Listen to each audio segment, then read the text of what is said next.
Olá pessoal, nós estamos de volta para mais um estudo e dessa feita nós vamos estar estudando sobre o Tribunal de Cristo. É o local onde os crentes, todos os cristãos, todos os discípulos do Senhor Jesus Cristo, como você queira chamar, um dia terão que comparecer.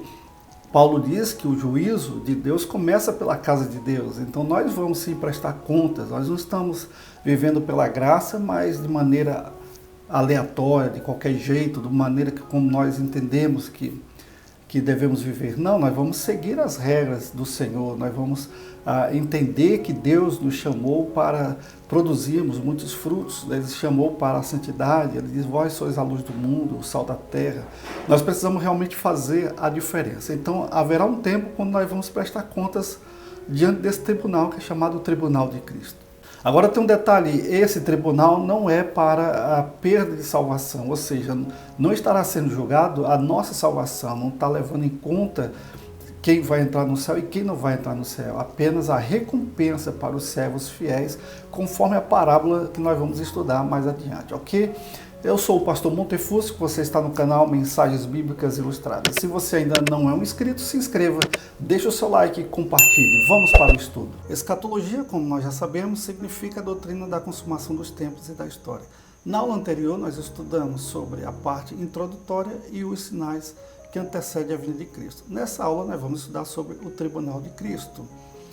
Após o arrebatamento da igreja, nós teremos acontecendo no céu o Tribunal de Cristo e as bodas do Cordeiro. Hoje nós vamos falar sobre o Tribunal de Cristo e vamos ver as particularidades dessa doutrina tão importante para a nossa vida cristã. Paulo, em 2 Coríntios 5:10, diz o seguinte: porque importa que todos nós compareçamos perante o Tribunal de Cristo, para que cada um receba segundo o bem ou o mal que tiver feito por meio do corpo.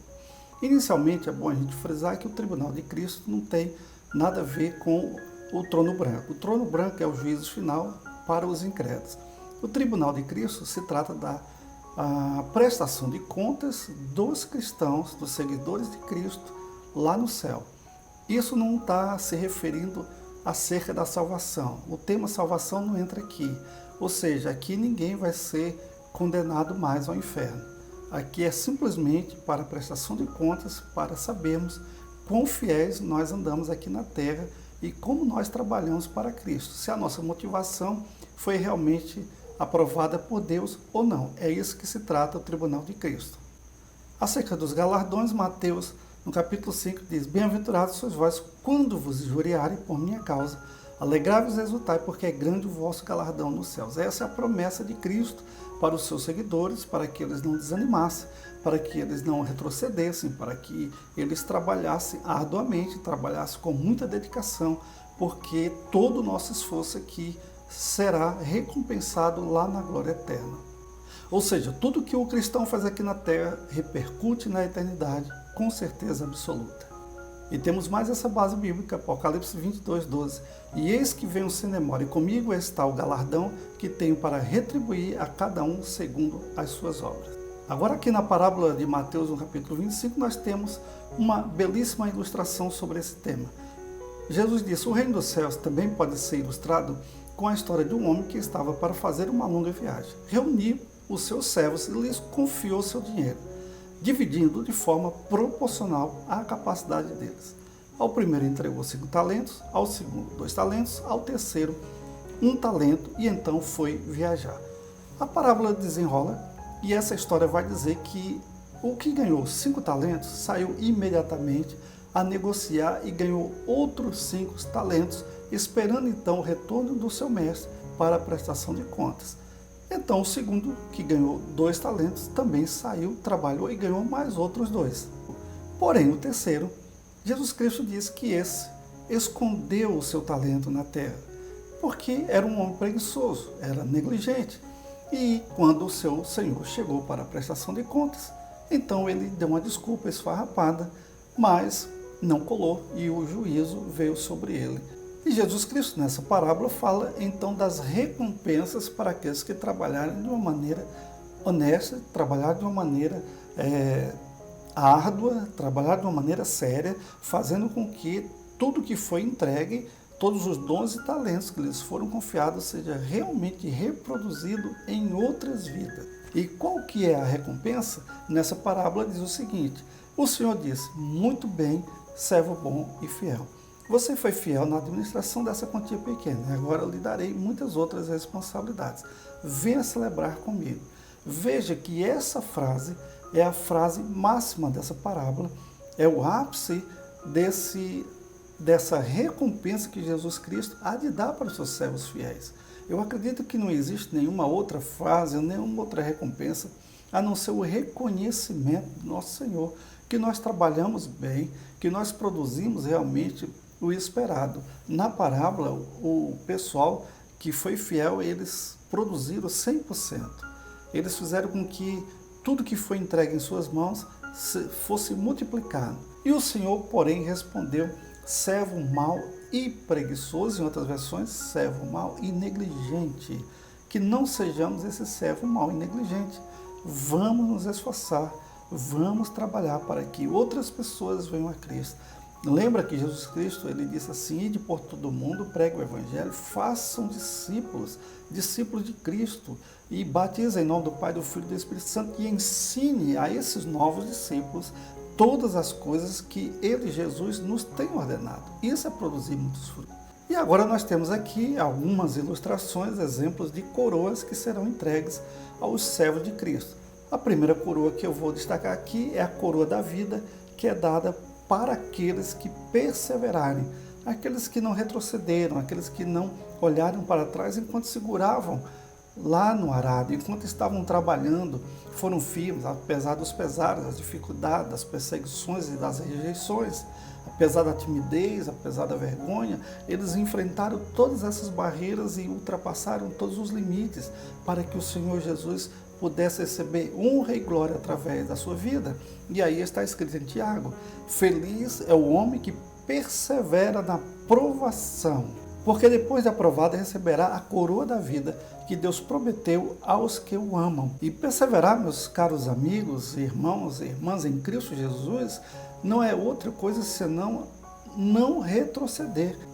Pois que é a nossa esperança, diz Paulo, ou alegria ou coroa em quem exultamos, na presença de nosso Senhor Jesus Cristo em sua vinda.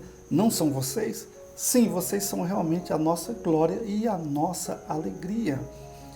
Há promessas para aqueles que são evangelistas, ganhadores de almas. Então seja um desses ganhadores de almas, porque você há de ser recompensado no devido tempo.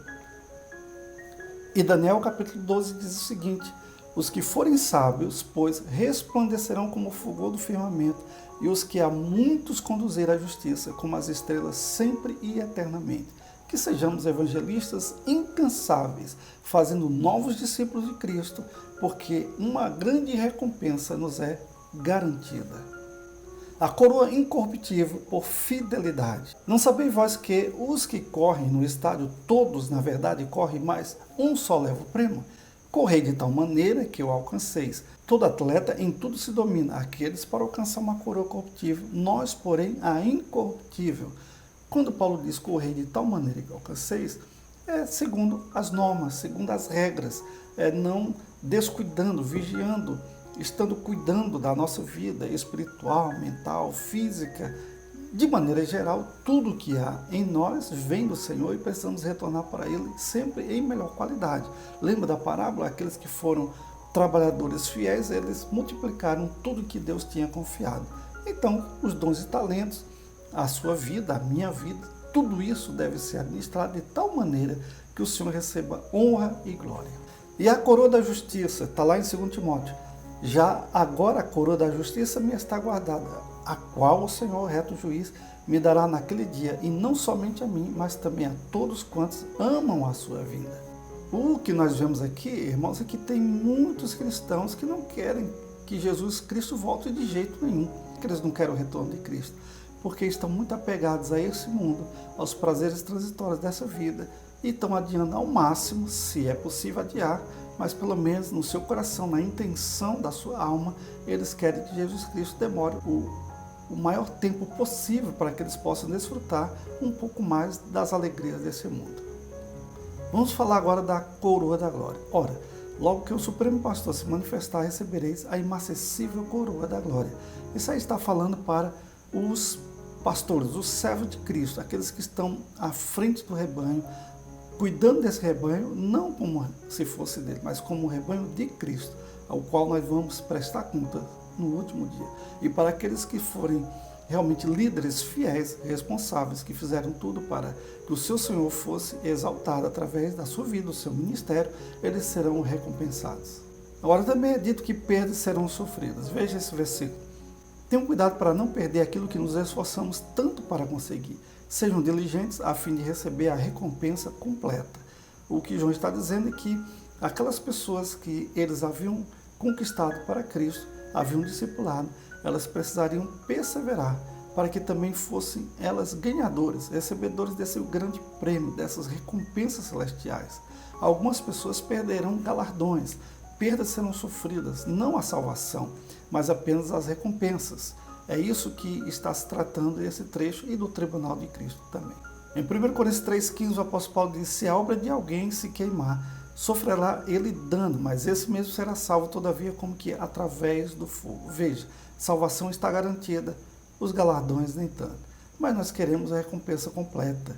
Não é como aquele que enterrou o seu talento na terra, quando o Senhor chegou e disse assim: não, tudo bem, o Senhor é muito exigente, tal, está aqui.